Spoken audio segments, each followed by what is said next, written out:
Good morning. We are going to discuss, hold on. We're going to discuss the reproductive system. We'll begin first with the male reproductive system. We'll look at the major components of the system and what roles they play. So let's begin with an overview of the male reproductive system. So you have the main players are you have the testes. The testes' job is to house, like produce and house, not really house, produce sperm.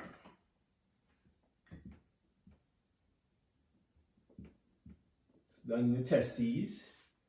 Then you have, after it's made in the testes, you have your ducts. These ducts include the epididymis, the vas deferens. So these ducts store and transport the sperm when needed. And then you have the penis, acts as the organ of copulation, so organ of sex. And then you have other what's called accessory organs that produce material that enhance sperm survival and success in terms of fertilizing the oocytes. So you have your things like vas deferens, your seminal vesicle, and your bulbourethral gland. Okay, these produce secretions, which we'll discuss later. All right, so let's begin with the scrotum. So you have outside the body, between the thighs, you have scrotum there. This is the scrotum.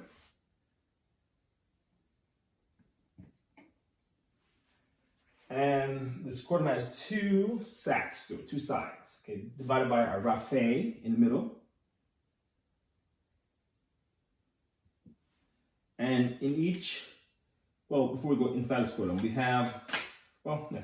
So you have inside each scrotum is a testes. So you have two testes there. One here, one there. Okay. Testis for singular. And structurally, the scrotum is useful for it to be outside the body. So scrotum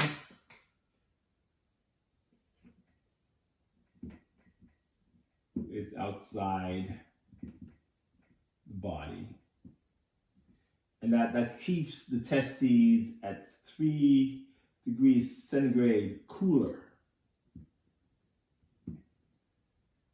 than body temperature. And it does so by the use of two muscles. There's a muscle called the dartus muscle. The dartus muscle you can put right here on the outside. This is what helps to wrinkle the scrotum. The dartus muscle. So on, say, a hot day, it relaxes to unwrinkle. And on a cold day, it wrinkles to keep the heat in. And then there's another muscle called the cremaster muscle.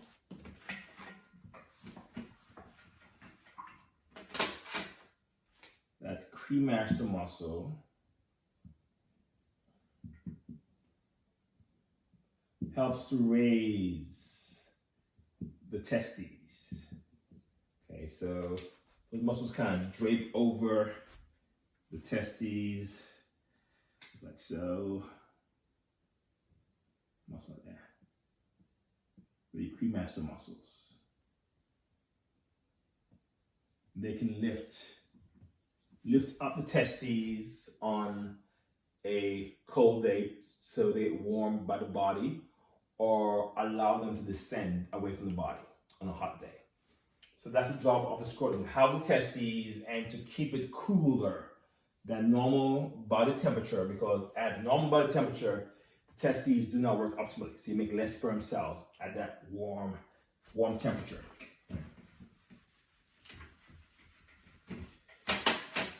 So let's look at, now after, obviously here, so you have the scrotum, the testes, right, are attached to some tubes. You have the epididymis and the vas deferens.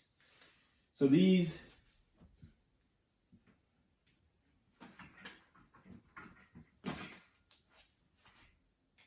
structures, the vas deferens, at some point, the sperm from outside the body must be able to go into the body. And it goes so by traveling in the body through a bundle called your spermatic cord. Okay? So your spermatic cord is a bundle of, including your vas deferens, a blood vessel called the pampiniform plexus, which helps to cool the blood going toward the testes. Okay, includes your testicular artery and nerves. Those are all bundled inside here with the vas deferens. And it enters the body at the area called the inguinal canal. So the inguinal canal is where the cord enters the body officially. Okay, so it should be an area here called the inguinal canal. So when males suffer an hernia, the hernia tends to happen here, where things poke out through the hole out of the body. Okay. So that's the testes in the scrotum and the spermatic cord to bring the vas deferens and sperm into the body. Now, let's look at the testes in some more details.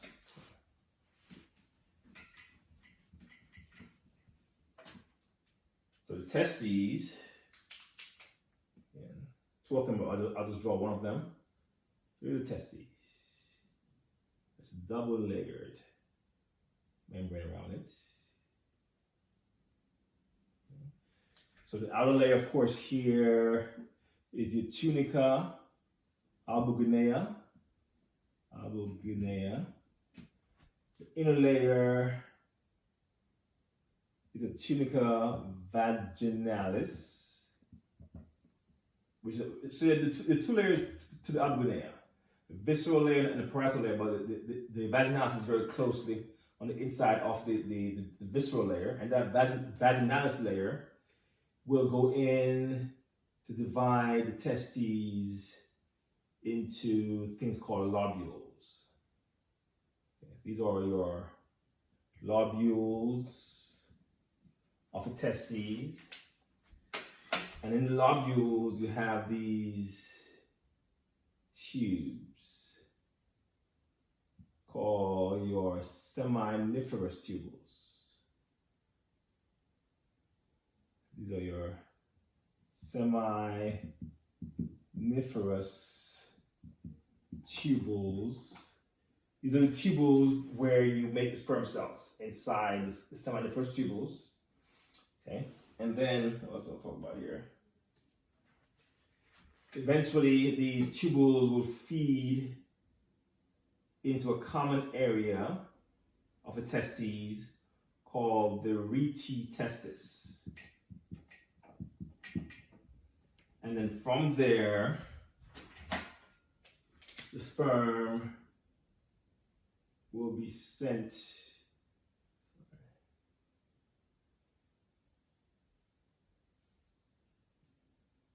sent to your epididymis. So this is your up here is your epididymis.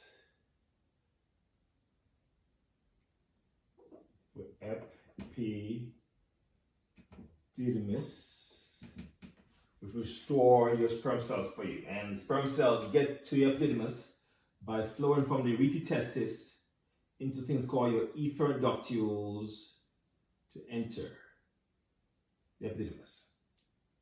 So your efferent ductules. So you make sperm cells here, and they travel through the rete testis, through the efferent ductules to enter the epididymis, where they're stored. All right, and the epididymis sits on top of the testes. You have it here. This part is called head, body, and tail of the epididymis. Okay. Let's see if we can do the pause point here for you. All right. So the testes did not always. We're not always here in the scrotum. They begin actually in the abdominal cavity. So the testes descend. So the descent of the testes start at around perhaps 7 months of pregnancy, and then they will be in the scrotum by birth. Okay, I mean before that, of course, but by birth for sure they should be inside the scrotum. Sometimes they do not descend, and it's called cryptorchidism, which may lead to infertility or testicular cancer. Usually, a surgery is performed to pull it down from the abdominal cavity into the scrotum. So that's descent. Otherwise, it stays up in the abdominal cavity. Okay.